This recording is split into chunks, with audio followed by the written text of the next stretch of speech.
What you guys see right here are the cards that I'm getting ready to drop off to GameStop for them to be submitted to PSA. In this selection, you're going to see a mixture of vintage along with modern and also hyper modern. A lot of the cards that I chose to grade were some that I was trying to make grading plays, some I feel like are going to gain value, and others I mainly wanted to grade just to have them graded. And as a collector in this space, I do like to buy, sell, and trade.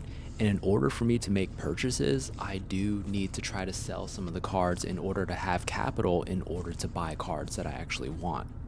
At the time of this recording, GameStop is now charging $20 per card to be submitted to PSA, and they are also no longer waiving the $5 shipping fee, and you can now expect to receive your cards within 65 business days.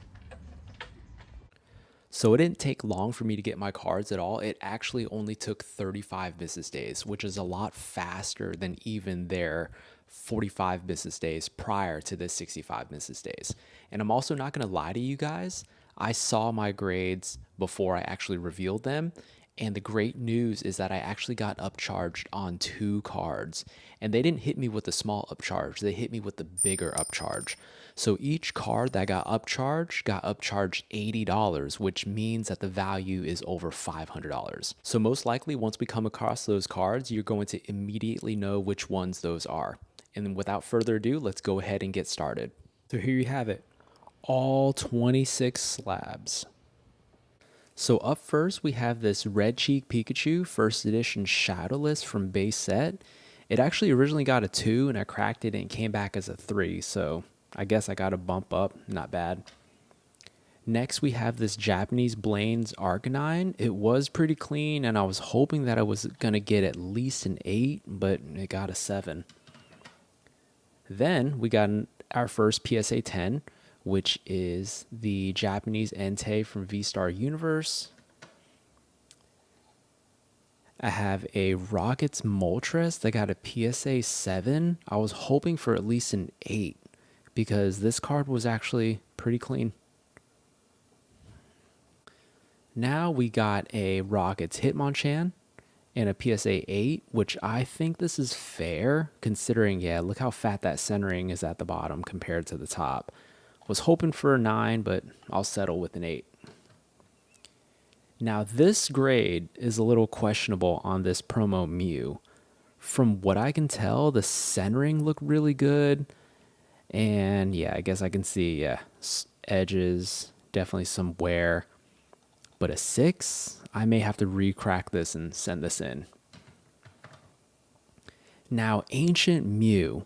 This card is probably one that is super hard to grade. Oh yeah, I really like that cert number.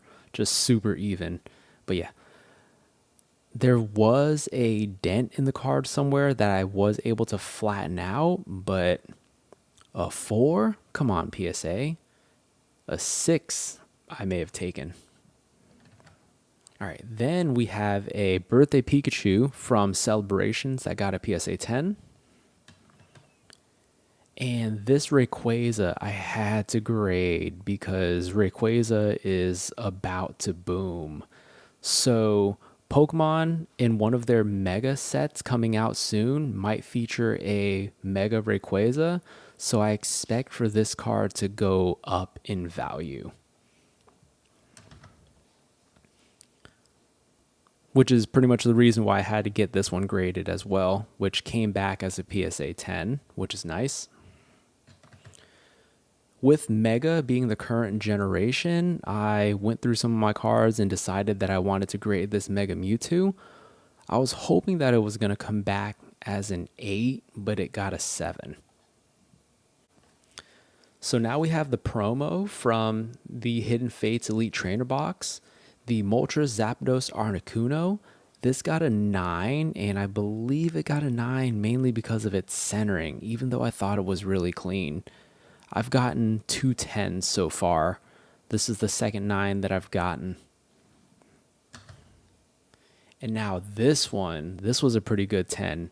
I went through some of my older cards and looked at this one and felt like the centering was perfect and overall it was clean, and I had to submit it, and it came back as a 10, so let's go.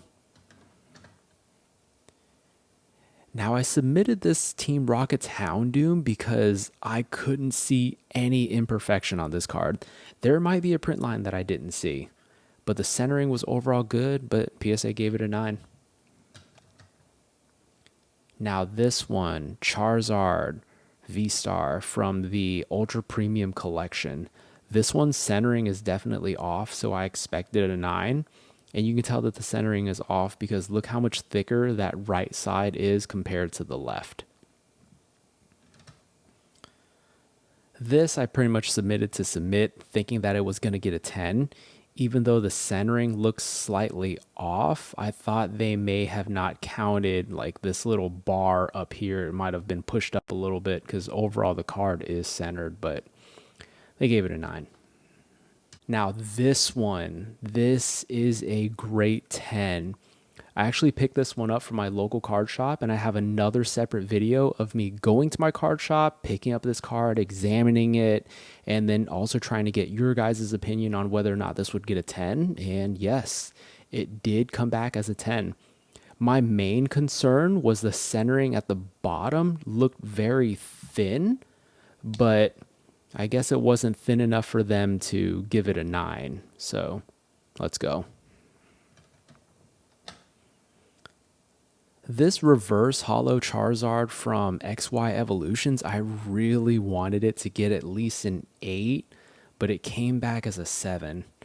The reverse holo wasn't the greatest. Centering was also off, along with some corner dots too. So this card here, I was actually able to pull myself out of Destined Rivals and may have taken me around 15 packs. And this card is also very nostalgic because if you have played Heart Gold or Soul Silver on the Nintendo DS, this is pretty much when he encountered Ho-Oh.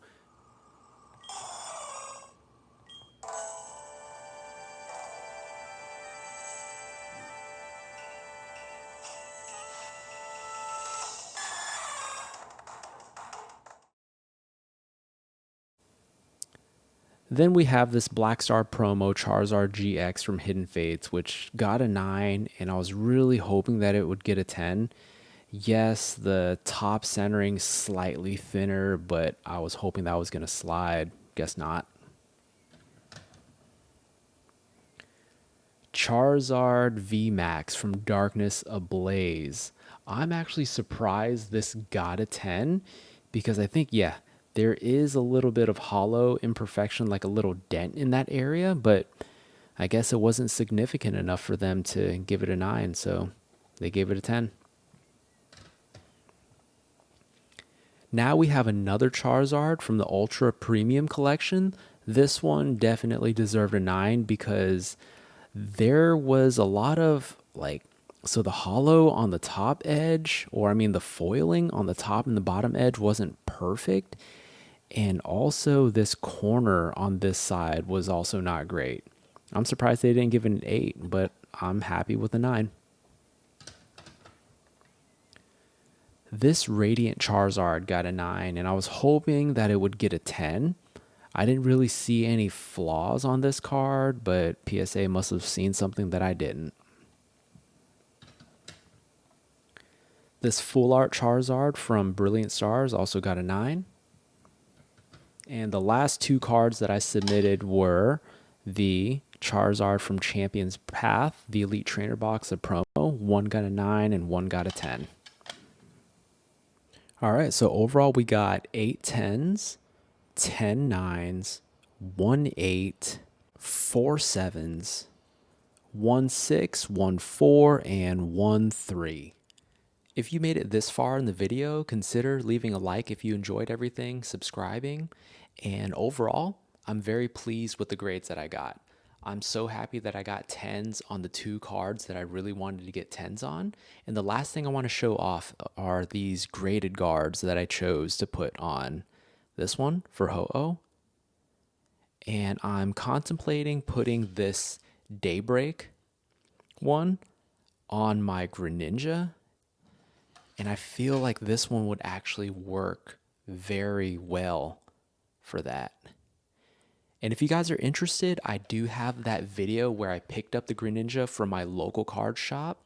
So check out that video. And if you're interested in graded guard, I also have a video on that. So I'll see you guys next time. Take care.